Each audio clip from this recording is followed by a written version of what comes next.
Blokade besar-besaran Houthi Yaman di Laut Merah telah menyebabkan kota Eilat menjadi kota mati.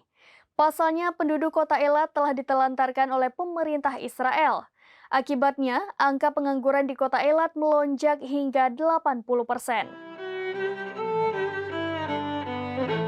Blokade besar-besaran Houthi Yaman di Laut Merah membuat kota Eilat di Israel nyaris runtuh.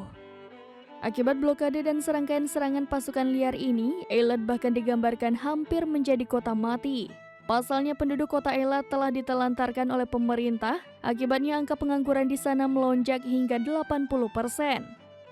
Dilansir dari Pars Today via Tribun News, hal itu diungkapkan oleh Kepala Otoritas Lokal Kota Eilat Israel, Eli Lansri, pada Kamis 28 Desember 2023. Eli mengungkap keruntuhan kota Eilat ini merupakan dampak dari serangan Angkatan Laut dan Angkatan Udara Houthi Yaman. Ia juga mengatakan bahwa kota Eilat tidak punya harapan terkait kompensasi dampak perang dari pemerintah Tel Aviv.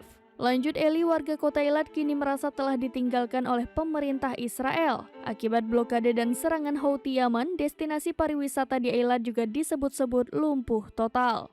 Eli mengatakan tak ada seorang pun yang mau datang ke kota tersebut hingga membuat Eilat nyaris menjadi kota mati.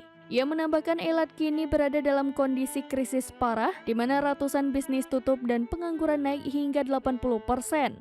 Selain itu, serangan-serangan angkatan bersenjata Yaman juga hampir terjadi setiap hari hingga mengancam keamanan dan perekonomian kota Eilat.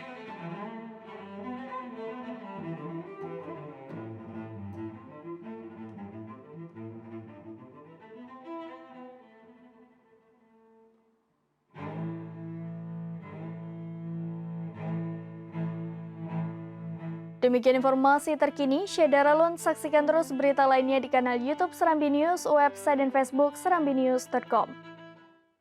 Download Tribun X sekarang, menghadirkan lokal menjadi Indonesia.